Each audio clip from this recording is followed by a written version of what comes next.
US President Donald Trump will be visiting UK for the second time since he took office. He and the First Lady will be welcomed by King Charles III.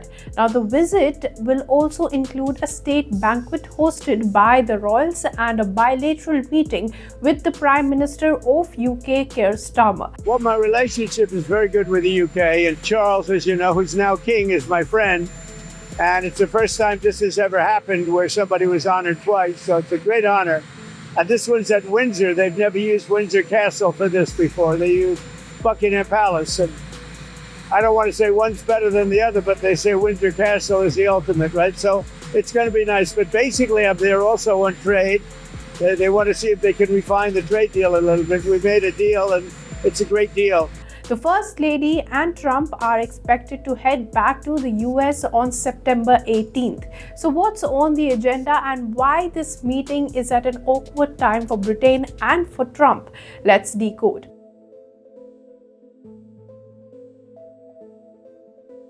Well, the priority for Trump right now is to stay away from distractions, but the state visit to UK comes at a very awkward moment for Britain. UK Prime Minister Keir Starmer fired Peter Mandelson, who was the UK's ambassador for Washington, last week after emails were published in which he had urged his friend Jeffrey Epstein to fight for early release from the prison in 2008. And well, Trump's own friendship with Epstein has been a talking point across the world. So now what's on the agenda? Prince William and Princess Catherine will greet the Trumps before a formal reception by King Charles and Queen Camilla on September 17. The day will also include a royal carriage procession, the beating retreat ceremony, a military jet flypast, and a state banquet featuring speeches by both the monarch and the president. Trump will also inspect the Guard of Honor and pay a private visit to the grave of late Queen Elizabeth. But well, American presidents have in the past got it all wrong with the royals.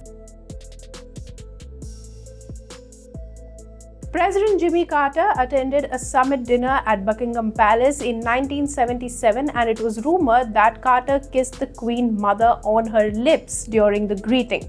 Later, he said that he kissed her on the cheek, but it was all over the news by then. When Obamas had visited the royals in 2009, First Lady Michelle Obama had placed her hand on the back of the Queen, breaking protocol, but the Queen reciprocated it, so all was good then. But in 2011, Obama was in the middle of proposing a toast during a dinner at the palace when the orchestra unexpectedly started to play God Save the Queen.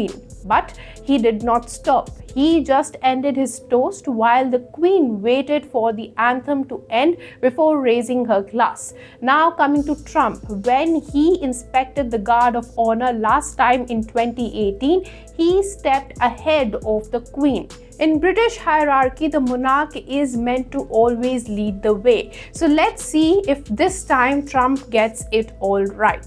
Back to the agenda, Trump will then meet Keir Starmer. As per US officials, UK Prime Minister is hoping to underline that his ties are close with Trump and they can benefit Britain, and deal worth more than $10 billion would be announced during this visit covering energy and tech is what is expected. Business executives will also be attending a business reception after the bilateral meeting, including Nvidia CEO and OpenAI Sam Altman.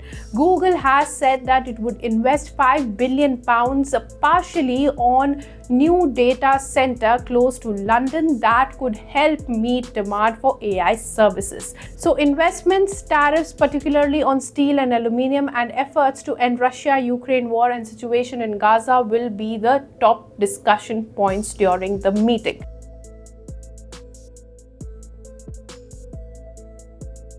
Meanwhile, protests are on ahead of Trump's arrival. Activists beam provocative images of him and Jeffrey Epstein onto Windsor Castle. The projection was orchestrated by British campaign group led by donkeys. Police had quickly intervened and arrested 4 people. Reports say that thousands of people are expected to rally in London, but Trump is unlikely to make a public appearance. So this visit comes at a very important yet awkward time for both countries. It will be a symbolic meet too, as NATO faces a threat from Russia now and seeks help in ending the war, while Trump has clearly said that he is ready to impose more sanctions on Russia if Europe stops buying Russian oil. What do you think about this? Let us know in the comments, and like, share and subscribe to ET Now for more such news and views. If you like this video, then like, share and subscribe to ET Now.